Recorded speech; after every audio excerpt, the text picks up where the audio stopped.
Welcome back I am tech insight. कैसे हो सब? इससे पहले मैंने एमपीएस 2 का पार्ट फर्स्ट बनाया था, उसमें मैंने आपके 4 क्वेश्चन डिस्कस किए थे और वीडियो ज़्यादा लॉन्ग ना हो इसलिए मैंने उसको स्टॉप कर दिया था, क्योंकि आई नो कि वीडियो ज़्यादा लॉन्ग होता है तो फिर इंसान बोर हो जाता है देख देख के। सो मैंने उसको स्टॉप कर दिया। एंड अगर आपने पार्ट 1 नहीं देखा है तो डिस्क्रिप्शन लिंक है एंड प्लेलिस्ट इसका पूरा बना हुआ है, जो भी आपका एमपीएस एंड एमपीएस 1-2 सबके प्लेलिस्ट बने हुए, इसके पार्ट सारे उसमें दिए गए हैं। ठीक है, तो आप वहां से वॉच कर सकते हैं और इसके नोट्स आपको ग्रुप में मिल जाएंगे। ठीक है, मैंने अवेलेबल करवा रखे हैं और कोई भी आपके डाउट है कमेंट सेक्शन में अपने डाउट रख सकते हैं। कोई क्वेरी है तो आप अभी ईमेल कर सकते हैं या फिर ग्रुप में आप अपने क्वेश्चंस को पूछ सकते हैं। ठीक है, तो आज हम पढ़ेंगे इसके आगे के क्वेश्चंस को।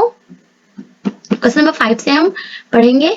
और जैसे हमने इसमें कुछ रियलिज्म के टॉपिक्स किए थे, जैसे ये वाले रियलिज्म, तो इसकी जो मॉर्गन थाउ की जो 6 प्रिंसिपल है उसके मैंने डिस्क्रिप्शन में लिंक दे दिए थे, आप वहां से देख सकते हो। और जो वॉलस्टाइन की जो थ्योरी थे, वर्ल्ड सिस्टम थ्योरी, उसका भी मैंने डिस्क्रिप्शन में मैंने लिंक दे दिया था, तो आप वहां से जाके देख सकते हो। अगर आपने नहीं देखा है तो कोई बात नहीं, मैं फिर इस वीडियो के नीचे लिंक ऐड कर दूंगी, आप वहां से देख लेना। ठीक है, तो क्वेश्चन नंबर 5 हमारा क्या है कि उदारवाद, लिव द लिज्म। ठीक है, लिव द लिज्म और न्यू लिव द लिज्म क्या है? तो उदारवाद की अगर हम बात करें तो ये दोनों ही क्या है, ये इम्पोर्टेंट प्रिंसिपल है। ठीक है, जो कि जो पारंपरिक यथार्थवाद था उसकी तुलना में राजनीति को अधिक आशावादी, सहयोगपरक और बहुआयामी दृष्टिकोण से ये देखते हैं। जहां यथार्थवाद किसकी बात करता है, शक्ति संघर्ष की बात करता है, वहीं पे जो उदारवादी क्या मानता है कि केवल शक्ति संघर्ष में ही नहीं, ठीक है, बल्कि आपसी सहयोग से भी हम चीजों को सुलझा सकते हैं और शांति कायम कर सकते हैं। वहीं पे जो नव उदारवाद है उनका क्या कहना है कि नव उदारवाद उदारवाद का ही एक आधुनिक संस्करण है। ठीक है, उसका ही का एक मतलब मॉडर्नाइजेशन किया गया है, जो आधुनिक जो भी जैसे कि उसका होता है ना कि एक नया वर्जन, वो उस तरीके से है नव उदारवाद। तो वैज्ञानिक और संरचनात्मक तरीके से अंतर्राष्ट्रीय सहयोग की जो भी संभावना है उसका अध्ययन करता है। ठीक है, तो उदारवाद के अगर हिस्ट्री की बात करें कि उसका विकास कैसे हुआ, उद्भव कैसे हुआ, तो उदारवाद का जन्म यूरोप में 17वीं और 18वीं सदी के प्रकाश का युग यानी एज ऑफ एनलाइटमेंट में हुआ। तब पारंपरिक राजशाही और सामंती व्यवस्था के विरुद्ध व्यक्तिगत स्वतंत्रता और समानता और तर्कपूर्ण सोच की अवधारणा प्रबल हुई। इस आंदोलन ने यह मान्यता दी कि मनुष्य स्वाभाविक रूप से सामाजिक, न्यायप्रिय और सहयोगी होता है, इसलिए राजनीतिक व्यवस्था भी लोगों के अधिकारों और स्वतंत्रता की रक्षा करे। इसके विकास की बात करें कि राजनीतिक उदारवाद का विकास कैसे हुआ, तो देखो जॉन लॉक क्या कहते हैं कि मानव अधिकारों और सामाजिक अनुबंधों के सिद्धांतकार के रूप में काम करता है। वहीं पे इमैनुअल कांट है, वो क्या कहते हैं, वो कहते हैं कि उन्होंने स्थायी शांति का विचार दिया और लोकतांत्रिक शासनों के बीच युद्ध की संभावना ना के बराबर मानी। कौन? इमैनुअल कांट ने ऐसा बोला। जॉन स्टुअर्ट जो है, जॉन स्टुअर्ट मिल, उन्होंने वो जो थे वो स्वतंत्रता और समानता के समर्थक थे। ठीक है, अंतर्राष्ट्रीय स्तर पर उदारवाद की बात करें कि अंतर्राष्ट्रीय स्तर पर उदारवाद क्या है। देखो पहले विश्व युद्ध के बाद उदारवाद को अंतर्राष्ट्रीय राजनीति में अधिक महत्व मिला। जैसे वुडरो विल्सन जो थे उन्होंने लीग ऑफ नेशन की स्थापना की थी। ठीक है, ये अमेरिका के थे। तो जो वुडरो विल्सन थे उन्होंने किसकी स्थापना की थी? लीग ऑफ नेशन की स्थापना की थी, और ताकि विश्व में क्या हो, शांति कायम हो। बट क्या हुआ, ये फेल हो गया, ये असफल हो गया। इसके साथ ही उन्होंने 14 सूत्रीय कार्यक्रम में उन्होंने क्या किया, पारदर्शिता और स्वनिर्णय बहुपक्षीय सहयोग की मांग की थी। उदारवाद के मुख्य सिद्धांत और विचारधारा की बात करें तो पहला है मानव स्वभाव का दृष्टिकोण। इसमें यह है कि उदारवाद ये मानता है कि मनुष्य स्वार्थी तो है लेकिन तर्कशील, नैतिक और सामाजिक भी है, इसलिए वह युद्ध को अनिवार्य नहीं मानता, बल्कि मानवीय समझ और संवाद में समस्याओं का समाधान संभव समझा जाता है। यहाँ पे ये बोला गया कि ठीक है मनुष्य स्वार्थी है लेकिन ऐसा नहीं वो हमेशा युद्ध ही करे, कभी कभी ना नैतिक जीवन को भी अपनाए, ठीक है, सामाजिक जीवन को भी अपनाए। तो इस तरीके से उन्होंने बोला। अंतर्राष्ट्रीय सहयोग की संभावना, युद्ध अनिवार्य नहीं है। क्या? युद्ध अनिवार्य नहीं है, जो ही नहीं कि हमेशा आप हर चीज के लिए युद्ध ही करोगे। ठीक है, राज्य संघर्षों की बातचीत, कूटनीति और संस्थागत ढांचों के माध्यम से भी हल किया जाए। मान लो कोई प्रॉब्लम हो रही है तो ऐसा नहीं है कि एकदम से आप जाकर दूसरे देश पे युद्ध कर रहे हो, नहीं, अरे आपस में बातचीत कर लो। यूएनओ क्यों है, यानी कि जो यूनाइटेड नेशन ऑर्गेनाइजेशन है, यूएन, ठीक है, संयुक्त राष्ट्र, वो भी तो है जो शांति कायम करती है। डब्ल्यूटीओ है, जैसे व्यापार वगैरह में कुछ हेल्प लेना हो तो उससे आप हेल्प ले सकते हो। ठीक है, आईएमएफ है जैसे कि जो फंड प्रोवाइड करवाता है। तो इस तरीके से जो ऑर्गेनाइजेशन, जो संस्था है, वो भी क्या है, हेल्प कर सकते हैं, उनके माध्यम से भी हम प्रॉब्लम को सुलझा सकते हैं, आपसी बातचीत से हम सुलझा सकते हैं। तो यानी कि हर बार हमें क्या करना है, युद्ध ही करना है। तो अंतर्राष्ट्रीय संस्था, ठीक है, उनके माध्यम से हम शांति सुरक्षा, ठीक है, मानव अधिकार की रक्षा, ये सारे क्या है, हम उनकी हेल्प से भी हम कर सकते हैं।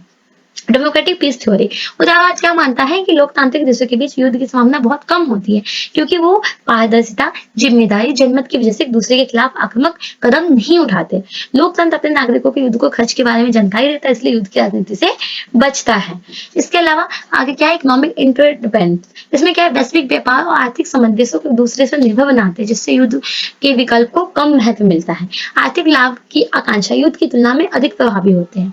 नेक्स्ट, अंतर्राष्ट्रीय कानून और समस्या संस्थाएं, अंतर्राष्ट्रीय कानून और संस्थाएं, इसमें क्या बोला गया है कि अंतर्राष्ट्रीय कानून राज्यों के बीच विवादों को शांतिपूर्ण तरीके से सुलझाने के माध्यम है। ठीक है, ये क्या है कि जो अंतर्राष्ट्रीय कानून है, राज्यों के बीच में जो भी विवाद, राज्य यहाँ पे क्या बोल रही हूँ मैं, राज्य का मतलब है कंट्री, देश। ठीक है, तो उनके बीच में अगर कोई विवाद हो जाता है तो उसको शांतिपूर्ण तरीके से सुलझाया जाए, तो ऐसा कानून होना चाहिए अंतर्राष्ट्रीय लेवल पे। संस्थाएं जैसे कि न्यायालय हो जाए, जैसे कि है ना आपका अंतर्राष्ट्रीय न्यायालय हो गया, ठीक है, व्यापार संगठन वही WTO हो गया, पर्यावरण आयोग आदि। ठीक है अब नव उदारवाद की बात करें तो इसका उद्भव कैसे हुआ, तो देखो 1970 और 80 के दशक में यथार्थवाद की बढ़ती लोकप्रियता के विरुद्ध नव उदारवाद ने अंतर्राष्ट्रीय संबंधों का नया वैज्ञानिक दृष्टिकोण प्रस्तुत किया। यह सोचता है कि अंतर्राष्ट्रीय प्रणाली के अराजक स्वभाव के बावजूद सहयोग की भावना बनी रहती है, खास जब मजबूत संस्था और दीर्घकालिक रणनीति अपनाई जाए। तो प्रमुख जो थे उदारवादी जो विचारक है, नव उदारवादी विचारक, वो है रॉबर्ट कोहन, एंड्रयू मार्चिक, ठीक है, एंड्रयू मोरावर्चिक, ठीक है, तो ये हो गया जोसेफ नॉय है, और इन्होंने कॉम्प्लेक्स इंटरडिपेंडेंस का सिद्धांत दिया। क्या ये बताते हैं कि राज्य केवल सैन्य शक्ति पर निर्भर नहीं है, किस पे, केवल सैन्य शक्ति पर निर्भर नहीं है, बल्कि किस पे है, आर्थिक, सूचना और पर्यावरणीय क्षेत्र में भी जुड़ाव ये रखते हैं। एंड्रयू मोरावर्चिक है, वो क्या कहते हैं कि ये जो है ये लिबरल इंटर गवर्नमेंटलिज्म के प्रवर्तक है, जिन्होंने ये समझाया कि राज्य के निर्णय जो भी डिसीजन है घरेलू स्तर की होती है। ठीक है, घरेलू स्तर के हितों और अंतर्राष्ट्रीय संस्थाओं पर प्रभावित होते हैं। नव उदारवाद के जो मुख्य सिद्धांत है कौन सी, इंस्टीट्यूशनल कॉपरेशन, इसमें बोला गया है कि अंतर्राष्ट्रीय संस्था राज्यों के बीच में विश्वास और पारदर्शिता बढ़ाकर सहयोग को प्रोत्साहित करती है। जो संस्था है ये किसी भी तरह का जो भी चीटिंग है ना, धोखाधड़ी, उसकी संभावना को कम करती है, विवादों को शांतिपूर्ण तरीके से हल करती है। फिर रेशनल चॉइस, इसमें क्या है कि राज्य अपने हितों की समझदारी और दीर्घकालिक नजरिए से देखता है। वो युद्ध के जो युद्ध है, युद्ध से अधिक सहयोग लाभ से देखते हैं, क्योंकि सहयोग से स्थिरता मिलती है। यहाँ पे कहने का मतलब यही है कि युद्ध से ज्यादा वो लोग आपसी सहयोग को बढ़ावा देते हैं। उनको लगता है कि सहयोग से हम क्या कर सकते हैं, स्टेबल रह सकते हैं। कॉम्प्लेक्स इंटरडिपेंडेंस, इसका सिद्धांत क्या कहता है कि अंतरराष्ट्रीय संबंध केवल सैन्य शक्ति पर आधारित नहीं होते, बल्कि आर्थिक, सामाजिक और पर्यावरणीय क्षेत्र में भी महत्वपूर्ण है। बहुस्तरीय सहयोग से अधिक स्थायी शांति संभव होती है। फिर उसके बाद रिलेटिव एंड एब्सोल्यूट गेन्स, यानी कि सापेक्ष बनाम निरपेक्ष लाभ। ये क्या कहता है कि नव जो यथार्थवाद है वो सापेक्ष लाभ पर जोर देता है। किस पे, सापेक्ष लाभ पर जोर देता है, जैसे कि कौन कितना अधिक शक्ति कमा रहा है। जबकि नव उदारवाद क्या कहता है कि निरपेक्ष लाभ, कुल लाभ कितना है पर ध्यान देता है। इसलिए देखो नव यथार्थवाद किस पे जोर देता है कि कौन कितना अधिक लाभ कमा रहा है, कितनी शक्ति वो कमा रहा है, उतना हमें भी चाहिए। बट जो नव उदारवाद है वो क्या है कि कुल लाभ कितना है, टोटल कितना, उस पर ध्यान देता है।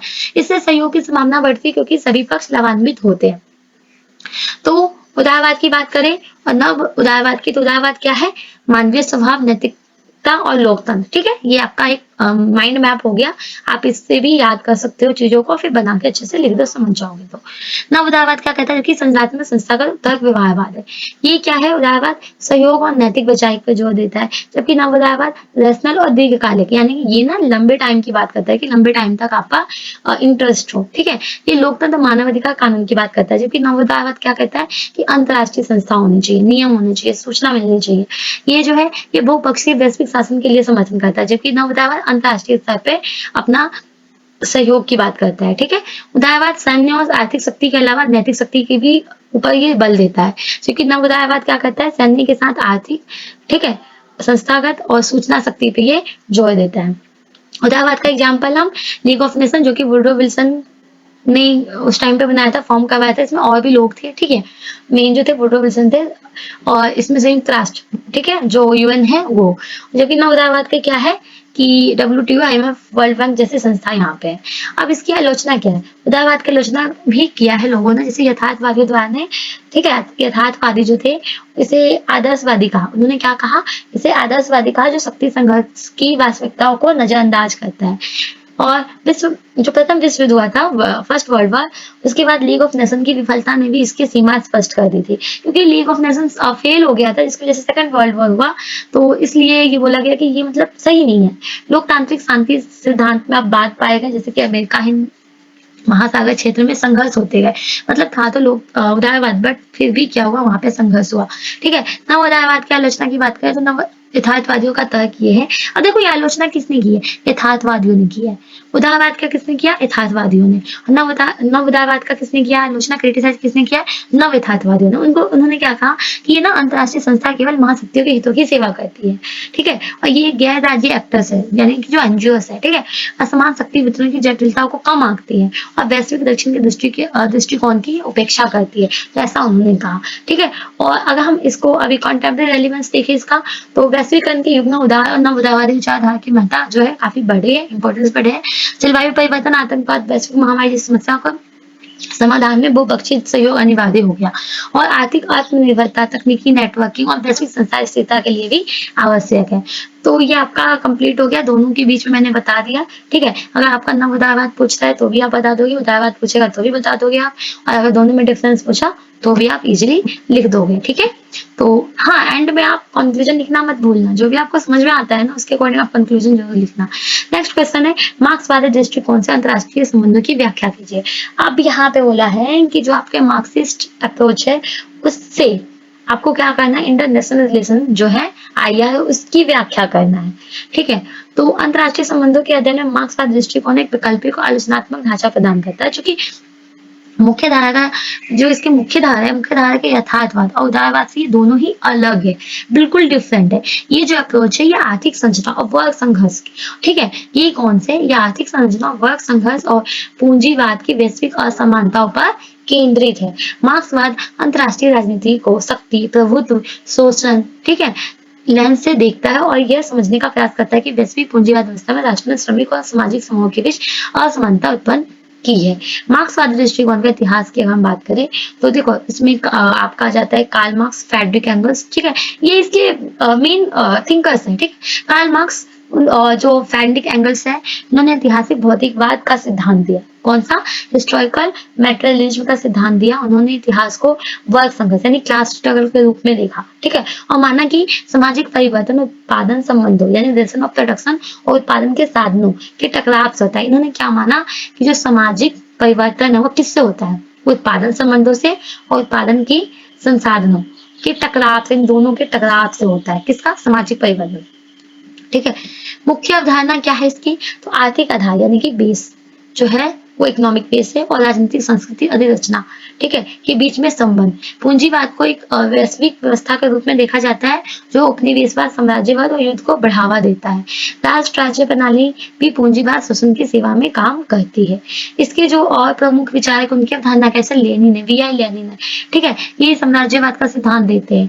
तो साम्राज्यवाद का सिद्धांत देते हैं, उसमें क्या, इनकी एक बुक है, ठीक है, इनकी एक बुक है इंपेरियलिज्म। ठीक है, इंपेरियलिज्म बुक है, उसमें इन्होंने बताया है कि लेनिन के अनुसार जो है पूंजीवाद विकसित होता है। प्रमुख विचारक उनकी अवधारणा क्या है, वी.आई. लेनिन। ठीक है, वी.आई. लेनिन के द्वारा ना इन्होंने साम्राज्यवाद का सिद्धांत दिया, थ्योरी ऑफ इंपेरियलिज्म। इनकी जो बुक है imperialism the highest stage of capitalism, 1916 में ये पब्लिश हुआ था। तो इनके अनुसार ना ये बोला गया है कि जैसे जैसे पूंजीवाद विकसित होता है ना, वो वैश्विक स्तर की ओर अग्रसर होता है। विकसित पूंजीपति देश उपनिवेश, जो भी उपनिवेश है उसमें निवेश कर वहां के संसाधनों पर कब्जा करते हैं। युद्ध और औपनिवेशिक संघर्ष अंतरराष्ट्रीय पूंजीवाद की अनिवार्य उपज है। वहीं पे जो एंटोनी ग्राम्सी है, ग्राम्सी का क्या कहना, हाँ क्वेश्चन यहाँ से भी आता है कि ग्राम्सी के अकॉर्डिंग बताओ। तो ग्राम्सी क्या है, इनका क्या कहना है, ये ना कल्चर हेजेमनी की बात करते हैं। शक्ति केवल सैन्य या आर्थिक नहीं होती है, बल्कि क्या होती है कि कल्चर हेजेमनी की बात करती है। ये बोलती है कि सांस्कृतिक रूप से भी सहमति प्राप्त करके चलती है। वैश्विक पूंजीवाद व्यवस्था, मीडिया, शिक्षा, विचारधारा के माध्यम से अपनी वैधता बनाए रख सकते हैं। वहीं पे जो इमैनुअल वालस्टीन है, उन्होंने विश्व प्रणाली सिद्धांत दिया।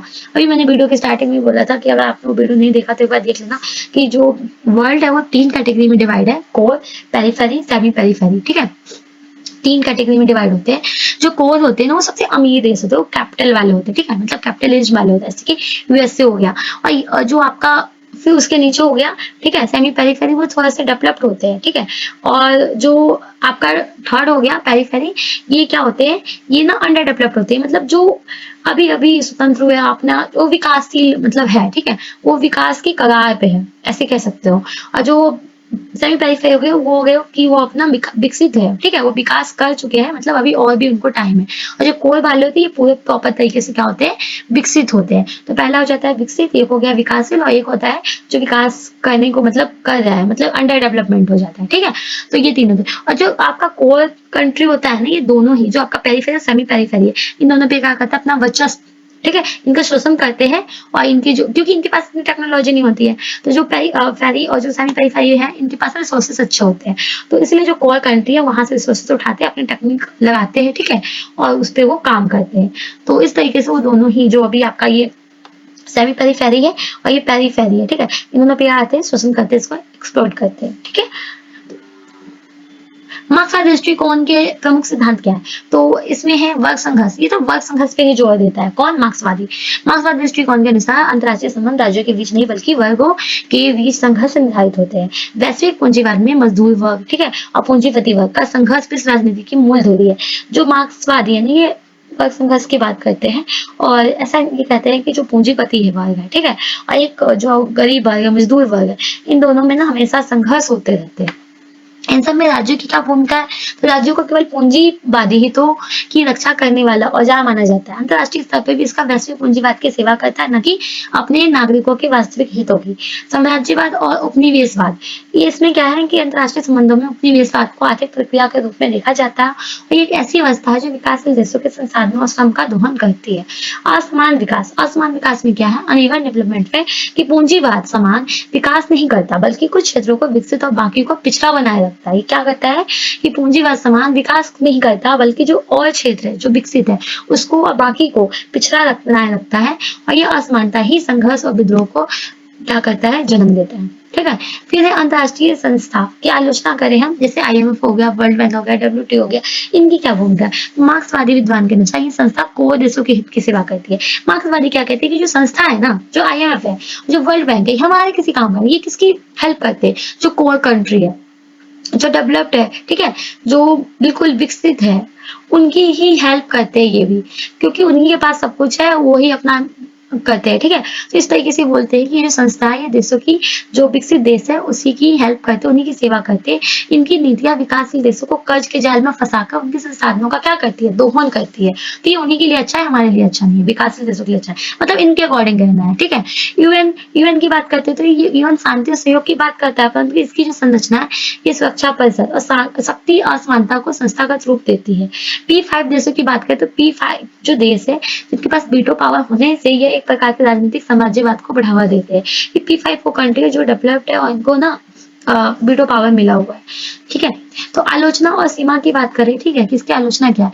तो आलोचना क्या है कि अत्यधिक आर्थिक निधानवाद, यानी ये जो दृष्टिकोण से देखिए तो ये राजनीतिक घटनाओं को केवल आर्थिक कारणों से ही समझता है। राज्य की भूमिका की बात करें तो राज्य केवल पूंजीवादी शोषण औजार के रूप में देखना संकीर्ण है। अंतरराष्ट्रीय सहयोग संभावना को नकार देता है, और इसमें विविधता की कमी आती है। क्या होता है कि कई बार ना नव मार्क्सवादी दृष्टिकोण इतने विविध हो जाते हैं कि एक एकीकृत सिद्धांत बन पाना बहुत ही ज्यादा मुश्किल हो जाता है। अब इसको हम कॉन्टेम्परेरी एलिमेंट्स से कनेक्ट करके देखें तो वैश्विक उन्मुक्त व्यापार ने कोर देशों को इतना समृद्ध किया है, जबकि पेरिफेरी और राष्ट्र जो है वो कर्ज के उसमें बोझ में दब गया है, ठीक है। जलवायु संकट, युद्ध, आर्थिक समानता से विषयों को समझने के लिए मार्क्सवादी दृष्टिकोण अभी भी उपयोगी है। तो इन बिंदुओं से हम स्पष्ट कर सकते हैं। इसके अलावा ना ये जो बिंदु है, जैसे केस स्टडी, इससे हम और समझ सकते हैं कि क्या क्या चीज है। जैसे देखो, अफ्रीका में IMF और विश्व बैंक की नीतियों का प्रभाव है। देखो पेपर में ना आप सारा केस स्टडी मत लिखना, अगर आपके पास टाइम बचता है और आपको लगता है कि हाँ लिखना चाहिए, तो उस टाइम पे आप एक दो केस स्टडी लिखना जो आपको अच्छे से समझ में आ जाए, ठीक है। मैंने कई सारी केस स्टडी आपको समझाने के लिए बस ऐड किया है यहाँ पे, आपको जो अच्छा लगे एक दो ऐड कर देना, इससे नहीं प्रेजेंट अच्छा बनता है आंसर्स के। अफ्रीका में IMF और विश्व बैंक की नीतियों का प्रभाव। 1980-1990 के दशकों में अफ्रीकी देशों में IMF और विश्व बैंक ने स्ट्रक्चर एडजस्टमेंट प्रोग्राम लागू किया। इन नीतियों ने शिक्षा, स्वास्थ्य और कृषि जैसे क्षेत्रों में सार्वजनिक निवेश घटवा दिया, गरीबी बढ़ी, बेरोजगारी फैल गई, ठीक है, और आर्थिक संप्रभुता जो थी वो कमजोर हुई। तो निष्कर्ष यही निकला, यहाँ पे मार्क्सवादी ने निष्कर्ष निकाला कि आर्थिक औपनिवेशिकता का आधुनिक रूप है ये। वहीं पे हम सेकंड केस पढ़े, युद्ध जो हुआ था 2003 में इराक वाला। तो अमेरिका ने इराक पर WMD के बहाने आक्रमण किया, और जो कि बाद में क्या था, वो झूठा निकला था। इस युद्ध के पीछे ना अमेरिकी जो थे वो तेल कंपनियों से अन्य औद्योगिक परिसर के हित में काम कर रहे थे। युद्ध के बाद इराक की अवस्था जो थी वो अमेरिका जो अर्थव्यवस्था थी अमेरिकी कंपनी के कंट्रोल में आ गया था। तो ये कह सकते हैं कि ये जो युद्ध पूंजी के लिए लड़ा गया था, लोकतंत्र के लिए तो था ही नहीं। ठीक है। थर्ड केस था जलवायु संकट और पर्यावरण न्याय। ठीक है, अन्याय। तो विकसित देश सबसे अधिक कार्बन उत्सर्जन करते हैं, सही बात है। जो सबसे ज्यादा विकसित है ना, वो सबसे ज्यादा कार्बन उत्सर्जन करते हैं, लेकिन उसका जो वो है, ठीक है, इफेक्ट किसको देखने को मिलता है, कहाँ पे देखने को मिलता है? इसका प्रभाव ना सबसे ज्यादा विकासशील और गरीब देश जो है ना, उस पे पड़ता है। करता कोई और है, लेकिन उसका जो इफेक्ट है वो कहीं और ही देखने को मिलता है। जैसे बांग्लादेश, केन्या, भारत, सूखा, बाढ़, विस्थापन, यहीं पे तो आती है सारी स्थिति, यहाँ पे आती रहती है। तो जलवायु न्याय की मांग हो रही है, लेकिन बड़ी पूंजीवादी जो भी देश है, ठीक है, वो क्या कर रहे हैं, इसमें बाधा उत्पन्न कर रहे हैं। तो यहाँ ये हम कह सकते हैं कि पारिस्थितिक साम्राज्यवाद है, उसका एक तरीके से रूप ले रहा है। ठीक है, तो इस तरीके से ये क्वेश्चन भी हमारा कंप्लीट हो गया, और आप कंक्लूजन यहाँ से लिख लेना। ठीक है, तो कंक्लूजन आप अपने अकॉर्डिंग लिखो, जो आपको समझ में आता है वो लिखो, या फिर एज इट इज भी आप ये लिख सकते हो कि मार्क्सवादी दृष्टिकोण अंतरराष्ट्रीय संबंधों के रचनात्मक संरचना और आर्थिक व्याख्या प्रस्तुत करता है। ये बताता है कि कैसे पूंजी शक्ति और संसाधनों पर नियंत्रण, ठीक है, और वैश्विक राजनीति संचालित करता है। लेकिन आज भी इसकी कुछ सीमाएं हैं, पर आज भी क्या प्रासंगिक है। ठीक है, उसके बाद है आपका उत्तर संरचनावाद और उत्तर आधुनिकता की, ये दोनों जो है इनके सिद्धांत क्या है। तो 20वीं सदी के उत्तरार्ध में अंतरराष्ट्रीय संबंध जो IR है, उसके अध्ययन में वैकल्पिक दृष्टिकोण का उदय हुआ, और जो रियलिज्म था और जो लिबरलिज्म, ठीक है, इनके जो सिद्धांत थे, ठीक है, इनके सिद्धांतों की सीमाओं के विरुद्ध अब उत्तर संरचनावाद और उत्तर आधुनिकता ने एक आलोचनात्मक दृष्टि प्रस्तुत की। देखो, रियलिज्म आया, लिबरलिज्म आया, ठीक है, तो इन दोनों को क्रिटिसाइज किया, इनके कुछ लिमिटेशंस निकले। उसके बाद एक नया उभर के सामने आया जो अप्रोचेस था, उसका नाम था उत्तर संरचनावाद और उत्तर आधुनिकता, यानी post modernism and post structuralism. ठीक है, ये दोनों ही परंपरागत सत्य, ज्ञान, शक्ति और पहचान जैसी अवधारणा को पुनः भाषित करते हैं। जहाँ उत्तर संरचनावाद भाषाई संरचनाओं और ज्ञान के निर्माण को चुनौती देता है, वहीं पे जो उत्तर आधुनिकता है वो आधुनिकता के व्यापक आख्यानों पर प्रश्न लगाती है। ठीक है, तो जो ये आपका संरचनावाद है ना, ये भाषाई संरचना और ज्ञान के निर्माण को चुनौती देता है, जबकि ये क्या करता है कि जो उत्तर आधुनिकतावाद है, यानी कि जो आपका पोस्ट मॉडर्निज्म है, ये क्या करते हैं कि जो भी आपके ग्रैंड नैरेटिव्स होते हैं ना, उस पर ये क्वेश्चन मार्क लगाते हैं। पोस्ट स्ट्रक्चरलिज्म की बात करें तो ये जो है, ये एक आलोचनात्मक बौद्धिक प्रवृत्ति है जो माया मानती है, क्या मानती है कि भाषा, ज्ञान और सत्ता के सामाजिक रूप से निर्मित होते हैं, और इन्हें किसी भी स्थायी या सार्वभौमिक अर्थ के रूप में नहीं देखा जा सकता। यह विचारधारा किसी भी पाठ या राजनीतिक धारणा के डिस्ट्रक्शन करके छिपे हुए राजनीतिक, सांस्कृतिक और वैचारिक पक्षों को उजागर करने की कोशिश करती है। कुछ विद्वानों के द्वारा इसकी क्या परिभाषा है, जैसे कि Jacques Derrida, there is nothing outside the text. ठीक है, यानी कि किसी भी पाठ का कोई स्थिर और पूर्ण अर्थ नहीं होता, अर्थ हमेशा संदर्भ और सत्ता से जुड़ा होता है। माइकल फोकॉल्ट ये क्या कहते हैं, power and knowledge directly imply on the another there is no power relation without the correlative constitution of a field of knowledge. यानी ये बोला गया है कि जो पावर एंड नॉलेज है एक दूसरे से क्या होते हैं, कनेक्ट होते हैं, and there is no power relation without the relative constitution of a field of knowledge। इसमें मतलब ये है कि जो सत्ता है, सत्ता का ज्ञान का जो निर्माण है, वो सत्ता ज्ञान का निर्माण तो करती है, और ज्ञान सत्ता को वैधता देता है। ठीक है, मुख्य बात हम इसमें देखें कि क्या है, इंपॉर्टेंट क्या है, उभर के सामने आया। तो देखो, उत्तर संरचनावाद ये कहता है कि जो भी सत्य और तथ्य हम जानते हैं वो तटस्थ तथा प्राकृतिक नहीं है, बल्कि भाषा और शक्ति द्वारा निर्मित राजनीतिक गढ़ होते हैं। ठीक है, प्राकृतिक नहीं है, बल्कि ये खुद से बनाए होते हैं। ठीक है, इसमें जो प्रमुख विचारक है वो है मिशेल फुको। ठीक है, मिशेल फुको क्या कहते हैं कि ज्ञान और सत्ता के संबंध को उजागर किया इन्होंने। ठीक है, ये वाला सिद्धांत उन्होंने दिया, पावर नॉलेज का सिद्धांत दिया। जैकेट डेरिडा इन्होंने क्या है, डिस्क्रिप्शन का पद्धति है उसको बताया। एंड रिचर्ड लेस्ले इन्होंने IR में भाषिक आलोचना और सत्ता की भूमिका पे बल दिया। पोस्ट स्ट्रक्चरलिज्म के सिद्धांत क्या है? पहला है भाषा का निर्माणकारी स्वरूप। भाषा केवल वस्तुओं को प्रतिबिंबित नहीं करती बल्कि उनका निर्माण करती है। जैसे आतंकवाद शब्द कहें तो आतंकवाद किसे किसे आतंकवादी कहा जाता है? ये सत्ता द्वारा ही तय किया जाता है। ठीक है, ज्ञान और सत्ता का संबंध कॉल्ड, ज्ञान और सत्ता अलग नहीं है, सच वही होता है जिसे सत्ता संस्था तय करते हैं। एग्जाम्पल, औपनिवेशिक युग में पश्चिमी ज्ञान प्रणाली ने गैर पश्चिमी समाजों को पिछड़ा घोषित किया था। डिकंस्ट्रक्शन क्या है? डिकंस्ट्रक्शन का मतलब होता है कि किसी भी पाठ भाषा, ठीक है, किसी भी पाठ भाषण या विचारधारा की परतें खोलकर उसके छिपे अर्थों को उजागर करना। यह स्थिर अर्थों को अस्थिर करता है। राज्य, संप्रभुता, सुरक्षा की आलोचना। उत्तर संरचनावाद इन अवधारणाओं को स्वाभाविक नहीं मानता बल्कि इनका निर्माण राजनीतिक भाषिक रणनीतियों से होता है। पावर नॉलेज, जो कि मिशेल फुको ने ये दिया था सिद्धांत, इसमें क्या कहा गया कि ज्ञान और सत्ता अलग अलग नहीं है बल्कि एक दूसरे से क्या है, जुड़ी हुई शक्तियां है। जो सत्य कहा जाता है असली में क्या है, सत्ताधारी वर्ग द्वारा ही निर्मित ज्ञान होता है। विचारों का निर्माणवाद यानी कंस्ट्रक्टिविज्म, यानी राज्य, संप्रभुता, पहचान जैसे आया बुनियादी विचार प्राकृतिक नहीं बल्कि भाषिक और सांस्कृतिक निर्माण है। अब हम पोस्ट मॉडर्निज्म की बात करें तो उत्तराधुनिकता एक दार्शनिक और सांस्कृतिक विचारधारा जो आधुनिकता और सार्वभौमिकता तक शक्ति और प्रगति विचारों को चुनौती देती है। इसके बजाय विविधता, बहुलता और संदिग्धता को मान्यता देती है। ये विचार करती है कि सच्चाई या स्थानीय संदर्भ और अस्थिर होती है।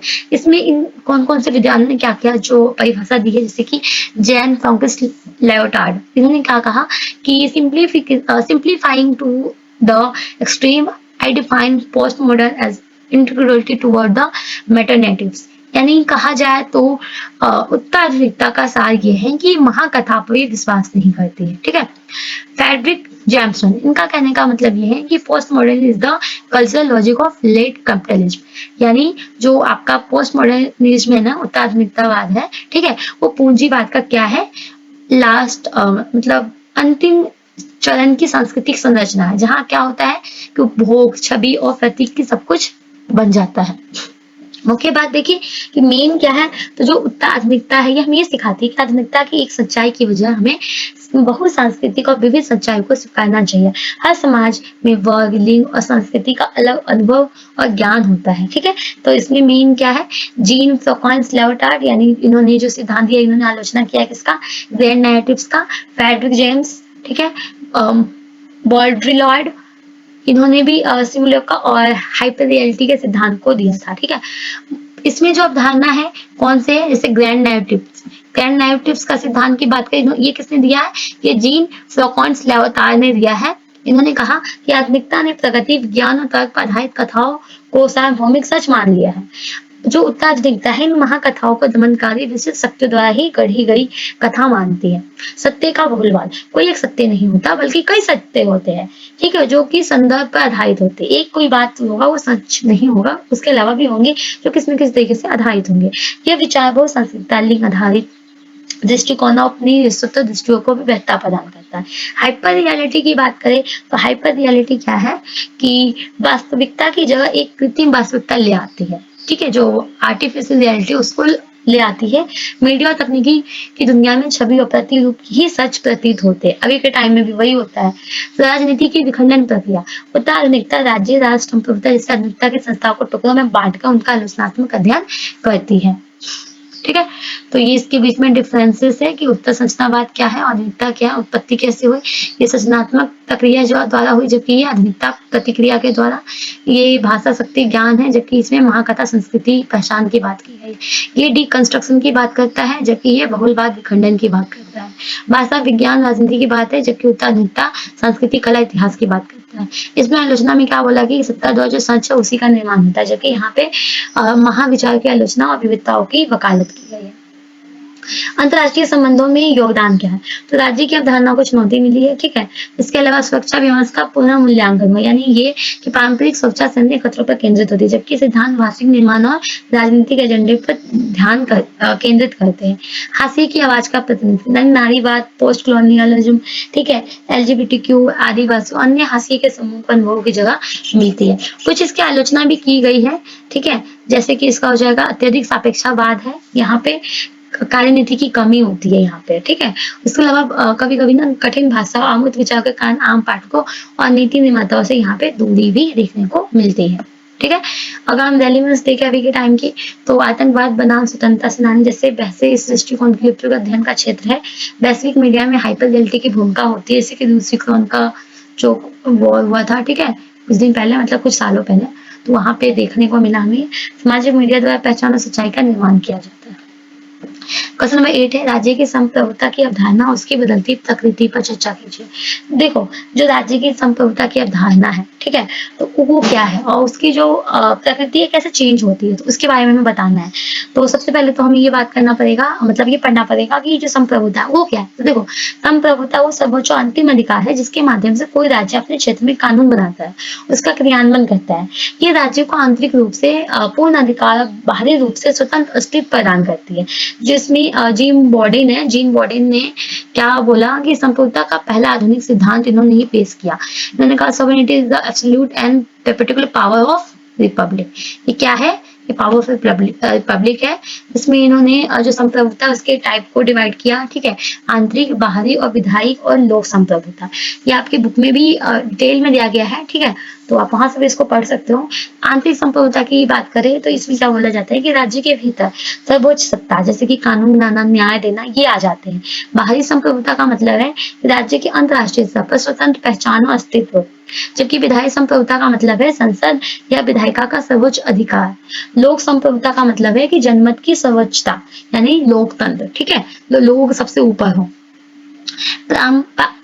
पारंपरिक संप्रभुता की विशेषता, ठीक है, राज्य क्षेत्र पर पूर्ण नियंत्रण रखना, कानून और न्याय का अंतिम स्रोत, अन्य राज्यों से स्वतंत्र अस्तित्व, राजनीतिक और आर्थिक निर्णयों में आत्मनिर्भरता। ये एक वेस्टफालियन मॉडल था जो कि 1648 की वेस्टफालियो संधि के बाद अस्तित्व में आया, ठीक है, 1648 की वेस्टफालियो संधि जो थी उसके बाद आया। राज्य केंद्रित अंतरराष्ट्रीय व्यवस्था की नींव बनी। अब हम इसकी प्रकृति की बात करें कि इसकी जो प्रकृति है, यानी कि चेंजिंग नेचर ऑफ सॉवरेनिटी, तो वैश्वीकरण पहला पॉइंट आता है। सबसे पहले तो ये कि बाजार, पूंजी, श्रम, सूचना, स्वतंत्र आवाजाही ने राज्य की आर्थिक संप्रभुता को सीमित किया। वो राष्ट्रीय कंपनी जैसे एमएनसीएस जो है, अंतर्राष्ट्रीय आर्थिक संस्था जैसे आईएमएफ, डब्ल्यूटीओ राज्यों की नीतियों को प्रभावित करती है, ठीक है। उसके अलावा अंतर्राष्ट्रीय संगठन भी है। संयुक्त राष्ट्र यूरोपीय संघ जैसे संगठन जो है ये कई मामलों में सीमित यहाँ पे किया है, उसकी स्वायत्ता उसको सीमित किया है। एग्जाम्पल की बात करें तो सुरक्षा परिषद के निर्णयों का पालन करना एक बाध्यता है। वहीं पे अगर मानव अधिकार, ह्यूमैनिटेरियन इंटरवेंशन की बात करें तो राज्य अब अपने नागरिकों के प्रति जवाब है, रिस्पॉन्सिबल टू प्रोटेक्ट, ठीक है। जैसे कि कोसोवो, लीबिया में मानव अधिकार उल्लंघन होने पर अंतर्राष्ट्रीय हस्तक्षेप होता है। वैश्विक संकट भी है, उसमें क्या है कि वैश्विक संकट में कि जलवायु परिवर्तन या महामारी या आतंकवाद जैसे मुद्दे हैं, ये राज्य की एकल संप्रभुता की बाहर की चुनौती है। जैसे कोविड-19 जो आया था, तो उसमें जो डब्ल्यूएचओ है उसके दिशा निर्देश का पालन किया गया था, ठीक है। सिविल सोसाइटी अंतर्राष्ट्रीय, यानी कि एनजीओ, जो भी आपका एमनेस्टी इंटरनेशनल या ग्रीन पीस जैसी संस्थाएं अब घरेलू नीतियों पर भी क्या करती है, प्रभाव डालती है।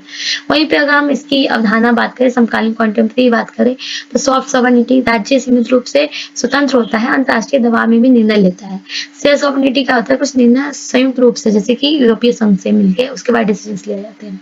कंडीशनल सॉवरेनिटी, इसमें क्या है कि मानव अधिकारों और वैश्विक नियमों के पालन की शर्तें पर संप्रभुता होती है। प्रमुख विचारक कौन है? जीन बॉर्डन। इसका एक पर्टिकुलर क्वेश्चन आता है, जीन बॉर्डन का नाम लेके वो पूछते हैं, ठीक है।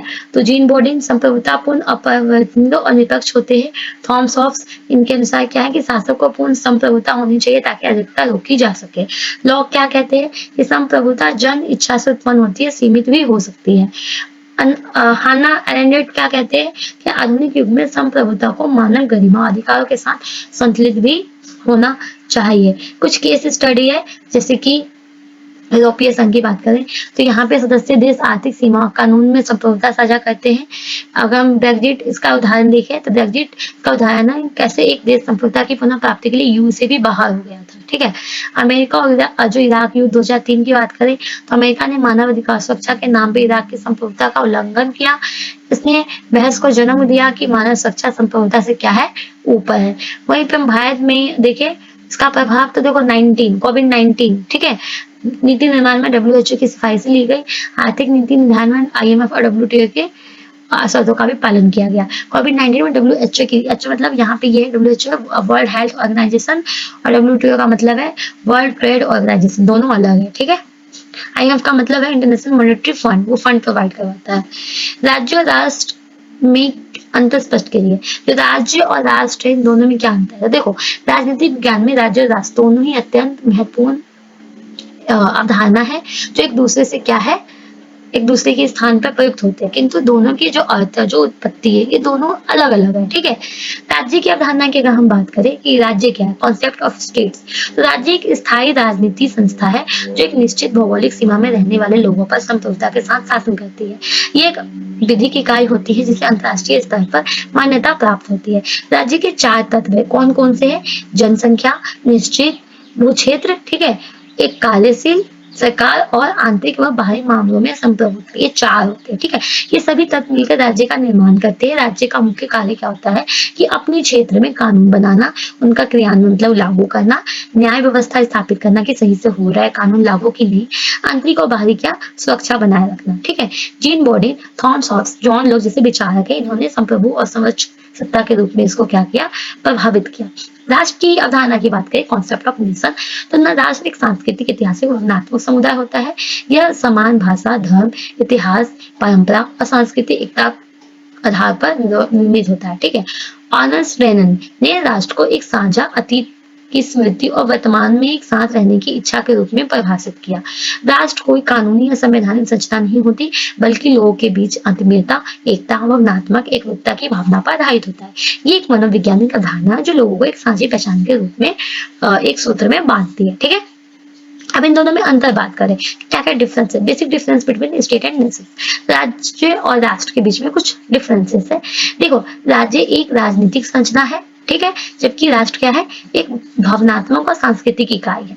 राज्य का निर्माण विधिक प्रक्रिया के विधि प्रक्रिया और संविधान के माध्यम से होता है, जबकि राष्ट्र का एक ऐतिहासिक और सामाजिक प्रक्रिया के परिणाम होता है। ठीक है, इसमें क्या होता है कि जो आपका राज्य का निर्माण किसके द्वारा होगा, संविधान के माध्यम से होगा, जबकि ऐतिहासिक और सामाजिक प्रक्रिया के द्वारा किसका होगा, राष्ट्र का। ठीक है, राज्य की सीमा स्पष्ट होती है, राज्य की सीमा स्पष्ट होती है, उसे अंतर्राष्ट्रीय स्तर पर मान्यता प्राप्त होती है, जबकि राष्ट्र की सीमा अमूर्त होती है, यह मान्यता प्राप्त ना भी हो तब भी अस्तित्व में रह सकता है। ठीक है, राज्य में सरकार, प्रशासन, कानून और संप्रभुता जैसे तत्व होते हैं, जबकि राष्ट्र में एकता, भाषा, परंपरा और सांस्कृतिक एकरूपता प्रमुख होती है।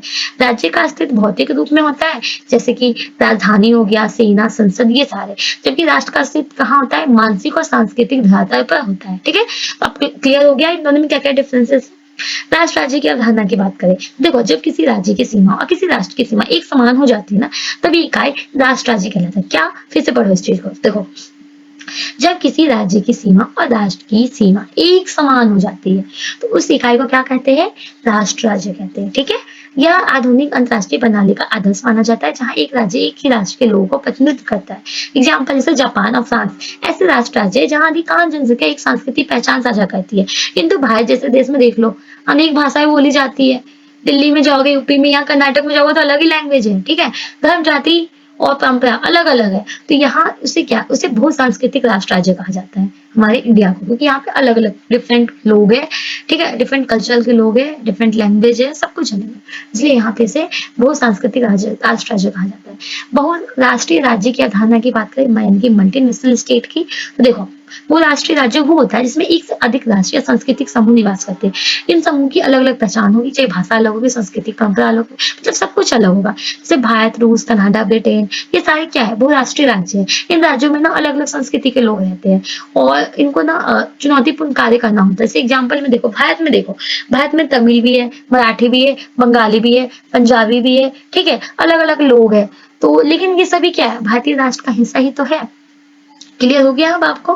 कुछ प्रमुख विचारक है, ठीक है, उनके अकॉर्डिंग क्या है, व्यू क्या है। तो राज्य के संदर्भ में थॉमस हॉब्स ने इसे लेवियाथन कहा। क्या कहा इसको, थॉमस हॉब्स ने लेवियाथन कहा, जो समाज में शांति व्यवस्था बनाए रखने के लिए आवश्यक होता है। जॉन लॉक ने क्या कहा, जॉन लॉक ने राज्य को जन सहमति पर आधारित एक संवैधानिक संस्था माना। वहीं पर राष्ट्र के संदर्भ में ऑनर्स लेनिन ने इसे ऐतिहासिक स्मृति और साझा इच्छा का परिणाम कहा। बेनेडिक्ट ने क्या कहा, बेनेडिक्ट ने राष्ट्र को काल्पनिक समुदाय यानी इमेजिनेटेड कम्युनिटी कहा जो लोग के मस्तिष्क में बसता है, जो जिसे मीडिया, शिक्षा और ऐतिहासिक अनुभव के माध्यम से निर्मित किया जाता है। इसकी प्रासंगिकता क्या है, कॉन्टेम्परेरी रेलिवेंस क्या है इसके, आज के युग में, ठीक है, आज के वैश्विक युग में राज्य और राष्ट्र के बीच में एक रेखा अधिक जटिल हो गई है। एक कई राष्ट्र राज्यों में विभाजित हो सकता है, जैसे कि खुद राष्ट्र जो कि तुर्की, इराक, सीरिया, ईरान में फैला हुआ था, वही एक राज्य में कई राष्ट्र विद्यमान हो सकते हैं। इसके अलावा वैश्वीकरण, समासन, अंतरराष्ट्रीय संस्था की भूमिका और मानव अधिकार जैसे मुद्दे भी राज्य की संप्रभुता और राष्ट्र की एकता को नई चुनौती दे रहे हैं।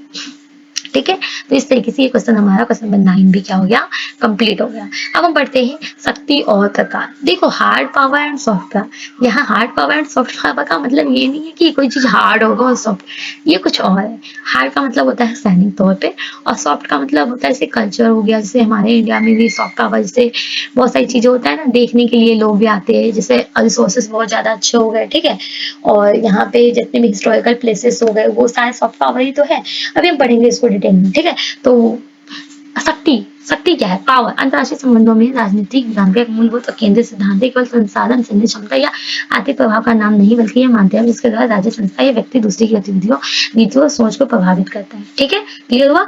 तो देखो यहाँ पे आधुनिक युग में शक्ति की परिभाषा केवल कठोर या सैन्य शक्ति तक ही सीमित नहीं होता, बल्कि देखो सांस्कृतिक हो जाएगा, वैचारिक होगा, कूटनीतिक प्रभाव, ये सारे क्या जो सॉफ्ट पावर के रूप में आ जाते हैं।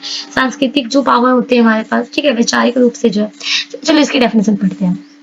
रॉबर्ट हाल के अनुसार क्या है कि शक्ति वह क्षमता है, क्या है, वह क्षमता है जिसके माध्यम से ए बी को रोकने के लिए प्रेरित कर सके जो सामान्यता नहीं करता। हंस मगरथाओं का क्या कहना है कि हंस मगरथाओ सात बात के प्रमुख विचारक थे। शक्ति को किसी राज्य के राष्ट्र हितों की प्राप्ति के लिए ही यूज करने को कहते थे कि भाई अपना राष्ट्र हितों के लिए जो तुम यूज कर सकते हो पावर, वही शक्ति है। ठीक है, तो इस प्रकार शक्ति केवल संसाधनों का संकलन नहीं बल्कि प्रभाव और नियंत्रण का कौशल भी है। शक्ति के प्रमुख प्रकार है, ठीक है, हार्ड पावर और सॉफ्ट पावर।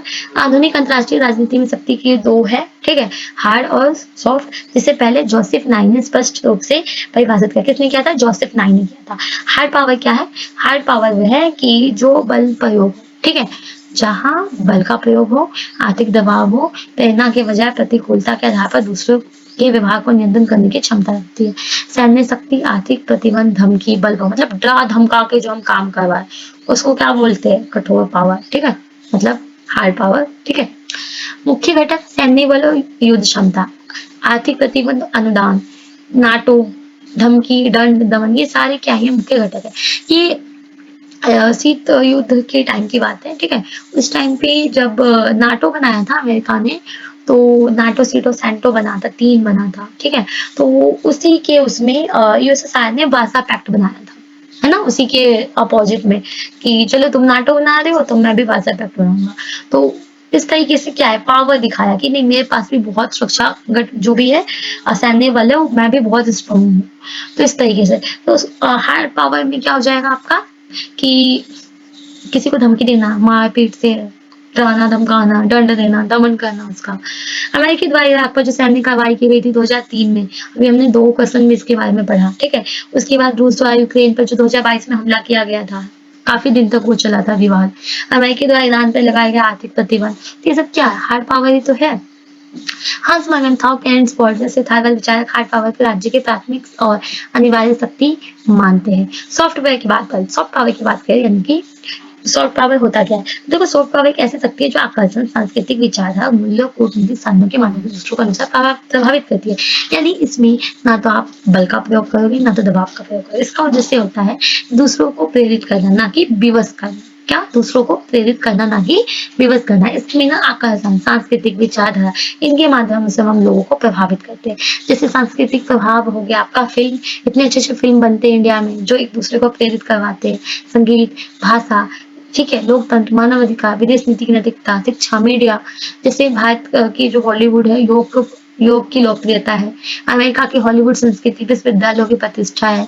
चीन की कन्फ्यूशियस संस्था, ठीक है, दक्षिण कोरिया की के पॉप संस्कृति कितनी फेमस है, मतलब लोग भी, अरे वहाँ दक्षिण कोरिया या नॉर्थ कोरिया के जो लोग हैं बहुत आजकल तो वैसे भी इंडिया वाले कुछ ज्यादा ही देखते हैं उनकी वीडियो। तो क्या है, एक तरीके से ये सॉफ्ट पावर है उनके लिए। जोसेफ नाइन ने सॉफ्ट पावर की अवधारणा 1990 में दी थी और वो मानते थे कि 21वीं सदी में राज्यों को सफल होने के लिए केवल हार्ड पावर ही नहीं बल्कि सॉफ्ट पावर की भी जरूरत पड़ेगी। क्योंकि हम जो है कि हमेशा हम लोगों को डरा धमका के ही उनको मतलब प्रेरित करिए, विवश करिए किसी चीज़ के लिए, सॉफ्ट पावर के थ्रू भी हम कर सकते हैं। इसके अलावा एक होता है शक्ति का मिश्रण, इन दोनों का मिश्रण, ठीक है? जहाँ पे सॉफ्ट भी होगा और हार्ड भी होगा, तो उसको बोला गया स्मार्ट पावर। क्या बोला गया उसको? Smart power. स्मार्ट पावर ना वो रणनीति है जिसमें हार्ड और सॉफ्ट दोनों का संतुलन स्थापित किया जाता है। यानी कि कूटनीति के साथ ना सैन्य एवं आर्थिक संसाधनों का उचित प्रयोग, सॉफ्ट का भी मिलाएंगे और हार्ड पावर का, जो भी दोनों की चीजों को मिला के हम स्मार्ट पावर बना देंगे। मतलब यहाँ पे सैन्य शक्ति भी होगी और सांस्कृतिक वाली भी होगी, मतलब दोनों को बैलेंस करके रखना, ठीक है? तो अधिकांश देशों की विदेश नीति इसी आधार पर बनी हुई है। जैसे अमेरिका की एशिया प्रशांत नीति, भारत की एक्ट ईस्ट पॉलिसी, ठीक है? सैन्य सहयोग और साथ संस्कृति को आर्थिक संबंधों पे भी ये जोर देता है। आज के टाइम में क्या रेलिवेंस है इसका? तो आज के टाइम में इसका जो रेलिवेंस है एक राज्य, जैसे कि राज्य मतलब कंट्री, ठीक है? भारत, जापान, ब्राजील, ये सब सॉफ्ट पावर अत्यधिक प्रयोग करते हैं। वहीं कुछ राज्य जैसे कि रूस, चीन हार्ड पावर, ये तो अपने भाई पावर दिखाते रहते हैं, तो ये हार्ड पावर का ज्यादा यूज करते हैं। डिजिटल तकनीक, सोशल मीडिया और सूचना युग ने अब पावर की परिभाषा को और भी जटिल बना दिया। साइबर शक्ति, डेटा कूटनीति और वैश्विक नैरेटिव नियंत्रण अब नई शक्ति को उपकरण बन चुके हैं। तो इस तरीके से ये क्वेश्चन भी हमारा कंप्लीट हो गया कि अंतर्राष्ट्रीय राजनीति में ये जो शक्ति है काफी ज्यादा इम्पोर्टेंट है। अब हम पढ़ते हैं कि संतुलन की राजनीति यानी बैलेंस ऑफ पावर क्या है और आज क्या इसका रेलिवेंस क्या है। तो देखो, अंतर्राष्ट्रीय संबंधों के अध्ययन में संतुलन की राजनीति क्या है कि एक अत्यंत महत्वपूर्ण है और पारंपरिक अवधारणा है। यह वह रणनीति है जिसके माध्यम से राज्य एक दूसरे की शक्ति को संतुलित करने का प्रयास करते हैं ताकि कोई भी एक राज्य अत्यधिक शक्तिशाली न हो जाए, ठीक है? वैश्विक क्षेत्रीय प्रभुत्व स्थापित न कर सके। यह अवधारणा यथार्थवादी दृष्टिकोण को रीढ़ मानी है जिसके इसका जो उद्देश्य है वो राज्य की संप्रभुता और स्वतंत्र अस्तित्व की रक्षा करना है।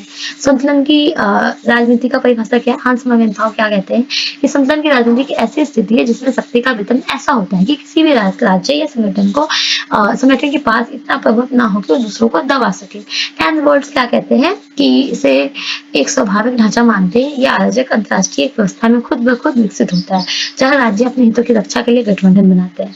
और संतुलन की राजनीति के प्रमुख लक्षण क्या है? राज्य की अराजक प्रकृति यानी कि अनार्कियल स्ट्रक्चर। इसमें बोला जाता है कि अंतर्राष्ट्रीय प्रणाली की कोई केंद्रीय सत्ता नहीं होती, इसलिए राज्य अपनी सुरक्षा स्वयं सुनिश्चित करे। दूसरा, स्ट्रेटेजिक अलायंस। इसमें बोला जाता है कि राज्य एक दूसरे के विरुद्ध गठबंधन बनाते हैं ताकि कोई एक राज्य अत्यधिक शक्ति ना प्राप्त करे। थर्ड, इक्विलिब्रियम ऑफ पावर यानी सत्ता वितरण का संतुलन। लक्ष्य ये होता है कि शक्ति को ना इस तरह से वितरित करना कि सत्ता में संतुलन बना रहे। संघर्ष और प्रतिस्पर्धा की स्थिति, इसमें ये कि संतुलन सदा जो होगा वो स्थायी नहीं होता, ठीक है? तो ये शक्ति के निरंतर प्रवाह के अनुसार बदलता ही रहता है। ऐतिहासिक पृष्ठभूमि की बात करें, हिस्टोरिकल बैकग्राउंड में तो पढ़े इतिहास में जाके, तो देखो वेस्टफालिया की संधि के बाद यूरोप में जो संतुलन की राजनीति अपनाई गई थी जिससे एक साम्राज्यवाद अत्यधिक शक्तिशाली न बन सके। वियना कांग्रेस 1815, नेपोलियन युद्धों के बाद एक औपचारिक शक्ति संतुलन स्थापित किया गया। शीत युद्ध जो 1945 से 51 तक चला, अमेरिका और सोवियत संघ के बीच क्या बाइपोलर बैलेंस था, दोनों एक दूसरे की शक्ति को संतुलित कर रहे थे, कभी वो कर रहा था तो कभी वो कर रहा था। इस प्रकार से इसकी प्रकार पढ़े, ठीक है? बैलेंस ऑफ पावर जो है उसके टाइप्स की बात करें तो ये हमारे 4 टाइप के होते हैं: bipolar, multipolar and unconscious balance and conscious balance. Bipolar जहाँ पे 2 पावर हो, जैसे कि हमने पढ़ा 1945 से 1991 तक था, ये दोनों ही था, ठीक है? यूएसएसआर कह रहा था मैं कम नहीं हूँ और यूएसए कह रहा था मैं कम नहीं हूँ। दोनों ही आपस में कॉम्पिटिशन लगे पड़े थे कि हम साम्यवाद लाएंगे तो हम पूंजीवाद लाएंगे। मल्टीपोलर 19वीं सदी का यूरोप, ठीक है? 19वीं सदी का यूरोप की बात करें तो वहाँ पे बहुत सारे पावर हुए।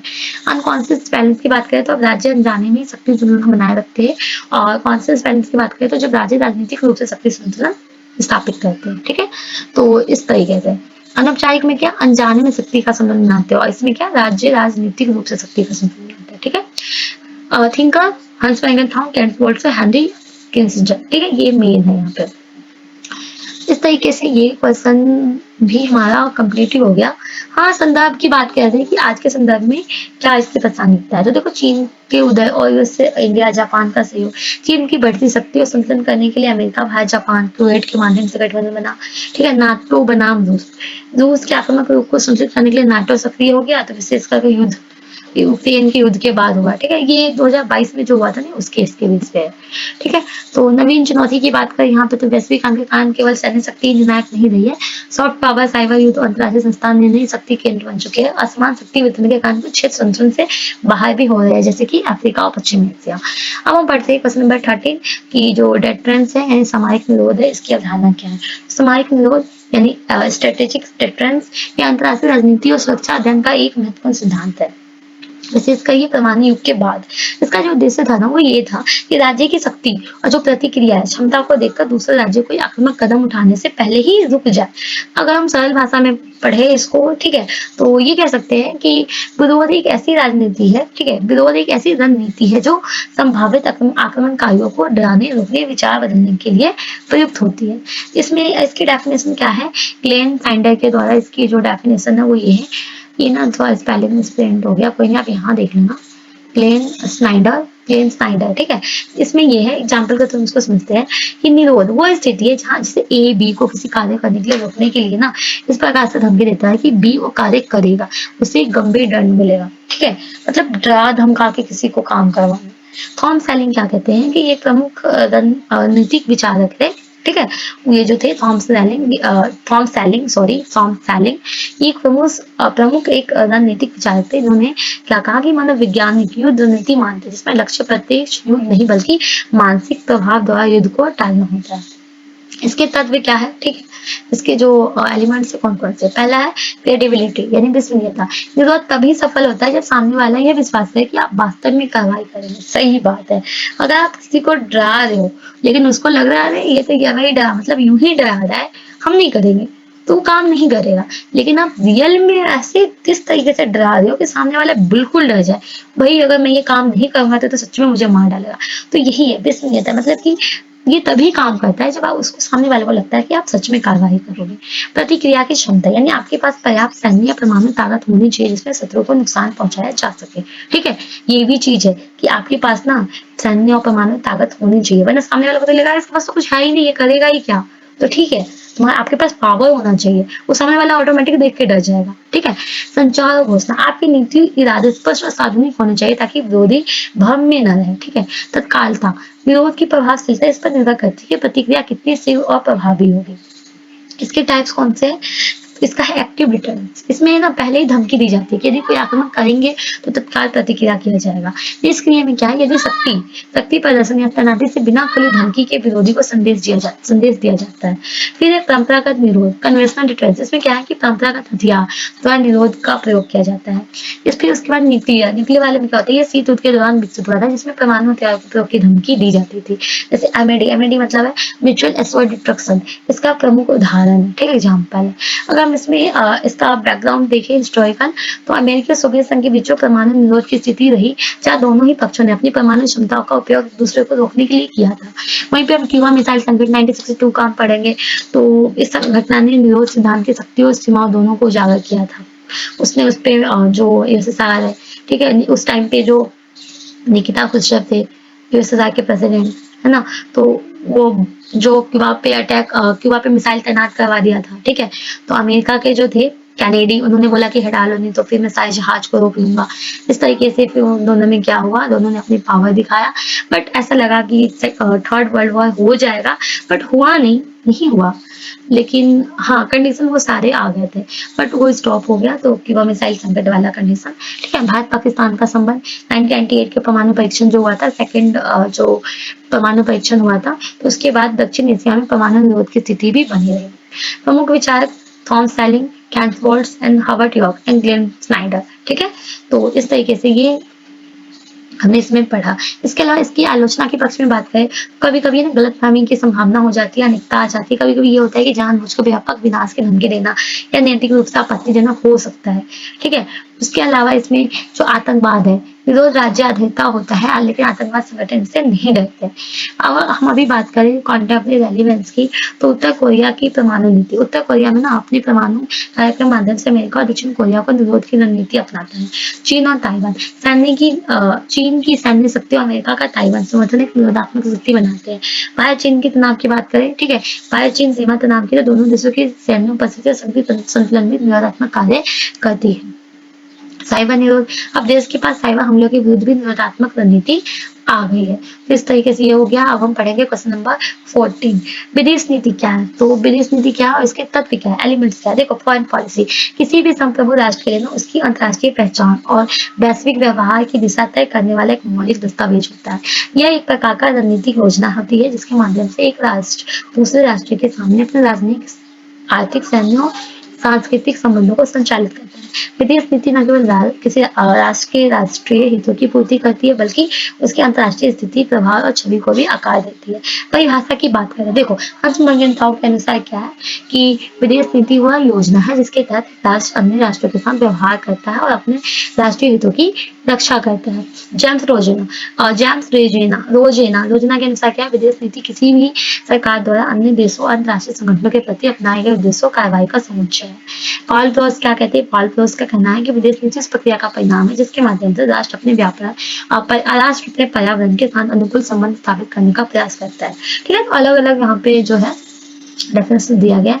प्राकृतिक विशेषता क्या है कि यह गतिशील प्रक्रिया है जो समाज और परिस्थितियों के अनुसार बदलती रहती है। ये राज्य के हितों, सुरक्षा, विकास, प्रतिष्ठा को प्राथमिकता देती है। इसमें राजनयिक, सैन्य, आर्थिक सभी प्रकार की रणनीति जो होती है शामिल होती है। उद्देश्य क्या है विदेश नीति का? तो देखो, राष्ट्रीय सुरक्षा, ठीक है, आर्थिक विकास हेतु सहयोग, अंतर्राष्ट्रीय शांति स्थिरता का समर्थन, राष्ट्रीय प्रतिष्ठा और प्रभाव का स्तर, प्रवासियों और वैश्विक नागरिक के हितों की सुरक्षा। इसके जो एलिमेंट्स है कौन कौन से, विदेश नीति के जो निर्धारित तत्व कौन कौन से है? तो भौगोलिक स्थिति की बात करें तो ये एक भौगोलिक सीमाएं, पड़ोसी देश से संबंध, समुद्र तट, पर्वत, संस्था की स्थिति आदि विदेश नीति को आकार देते हैं। एग्जाम्पल, भारत की जो नीति है चीन, पाकिस्तान, समुद्री क्षेत्र में भारत की स्थिति पर आधारित है। आर्थिक शक्ति की बात करें, इकोनॉमिक पावर की, तो देश की वित्तीय स्थिति, निर्यात, आयात, संतुलन, विदेश निवेश, प्रौद्योगिकी, ये सारे क्या है, ये विदेश नीति को प्रभावित करती है। चीन की विदेश नीति का आक्रामक रवैया उसकी आर्थिक शक्ति पर आधारित है। सैन्य शक्ति, मिलिट्री स्टैंड की बात करें तो सैन्य शक्ति विदेश नीति की प्रभावशीलता को बढ़ाती है। शक्तिशाली सैन्य राष्ट्र अधिक आत्मविश्वास से अंतर्राष्ट्रीय निर्णय लेते हैं। अमेरिका की विदेश नीति एक महत्वपूर्ण निर्धारक और उसकी सैन्य शक्ति रही है। राजनीतिक प्रणाली और नेतृत्व की बात करें, पॉलिटिकल सिस्टम एंड लीडरशिप, किसी देश की सरकारी संरचना, ठीक है, चाहे वो लोकतांत्रिक हो या तानाशाही, उसमें सक्रिय नेताओं का दृष्टिकोण विदेश नीति ही तय करता है।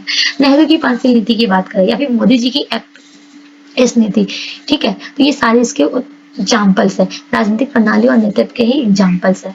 हिस्टोरिकल एंड कल्चरल फैक्टर देखें तो अतीत के अनुभव जैसे उपनिवेशवाद, युद्ध, गठबंधन और सांस्कृतिक संबंध जैसे कि धर्म, भाषा भी विदेश नीति को प्रभावित करते हैं। जैसे भारत नेपाल के संबंध ऐतिहासिक, सांस्कृतिक विविधता पर आधारित है। ठीक है, नेशनल इंटरेस्ट की बात करें तो हर विदेश नीति जो है उनका जो अंतिम उद्देश्य होता है वो यही होता है कि नेशनल इंटरेस्ट और सुरक्षा, ठीक है, सिक्योरिटी, यही सारे होते हैं कि अपना देश का उसमें क्या करना है, सुरक्षा रखना है, समृद्धि बनाना है, ठीक है, अपना देश का पहचान बनाना है। पब्लिक ओपिनियन एंड मीडिया, लोकतांत्रिक देश में मीडिया और जनमत विदेश नीति पर प्रभाव डालते हैं, खास कर संकट की घड़ियों में। जैसी कुछ प्रॉब्लम होती है, जैसे कि कारगिल युद्ध की बात करें तो कारगिल युद्ध के समय भारत में जनमत और मीडिया की काफी ज्यादा भूमिका थी, काफी ज्यादा खबरें फैल गई थी कि युद्ध हो रहा है। अंतर्राष्ट्रीय परिवेश, इंटरनेशनल इन्वायरमेंट, वैश्विक शक्ति संरचना, अंतर्राष्ट्रीय संगठन जैसे यूएनओ, डब्ल्यूटीओ, वैश्विक घटना भी विदेश नीति को प्रभावित करती है। रूस यूक्रेन युद्ध के दौरान भारत की रणनीति संतुलन नीति का इसका उदाहरण है। अब इसमें हम बात करें भारत की विदेश नीति के कुछ प्रमुख पहलू क्या है। तो देखो, हमारी जब विदेश नीति है ना, तो वहाँ हमारी विदेश नीति में ना सबसे पहले ना गुट निरपेक्षता की बात की गई, नॉन अलाइनमेंट। ये ना शीत युद्ध के दौरान ना भारत ना किसी भी गुट में शामिल नहीं था। दो गुट बने थे कि एक तो था सोवियत संघ का, ठीक है, यूएसएसआर का, एक था यूएसए का। लेकिन जो भारत था वो किसी भी गुट में शामिल नहीं हुआ, उसने अपना एक अलग ही गुट बनाया, बोला कि मैं नॉन अलाइनमेंट, उन्होंने बनाया कि मैं गुट निरपेक्ष रहूंगा, किसी भी गुट में शामिल नहीं होगा। पंचशील का सिद्धांत अपनाया हुआ है, ठीक है, शांतिपूर्ण से अस्तित्व और पारस्परिक सम्मान की नीति और नेबरहुड फर्स्ट नीति, ठीक है, पड़ोसी देशों के साथ सहयोग और स्थिरता पर बल, ठीक है। इसके अलावा look east to act east policy, दक्षिण पूर्व एशियाई देशों के साथ व्यापार और कूटनीतिक संबंधों का विस्तार भी, ये सारी नीति जो है हमारे भारत ने अपना रखा है। स्टैटिक ऑटोनॉमी, भारत किसी एक शक्ति पर निर्भर नहीं रहना चाहता, वह बहुध्रुवीय व संतुलित नीति अपनाता है। ठीक है, तो इस तरीके से जो विदेश नीति किसी राष्ट्र की अंतर्राष्ट्रीय पहचान, शक्ति और रणनीतिक जो भी स्थिति है उसको परिभाषित करती है, और ये बहुआयामी, गतिशील और राष्ट्रीय हितों पर केंद्रित होती है। ठीक है, तो हमने आज ये 14 क्वेश्चंस कर लिए। ठीक है, और वीडियो काफ़ी लॉन्ग ना हो इसके लिए मैं इसको स्टॉप कर रही हूँ, और हम इसको ना आगे नेक्स्ट पार्ट में करते हैं, अच्छे से समझते हैं। ठीक है, अगला वाला टॉपिक जो है, वैसे आपका जो ये भारत की नीति के मूल सिद्धांत है, ये भी सेम ही क्वेश्चन है कि गुटनिरपेक्षता है। ठीक है, कोई नहीं, मैं फिर इसको एक बार बता दूंगी। तो चलो मिलते हैं नेक्स्ट वीडियो में, और ठीक है।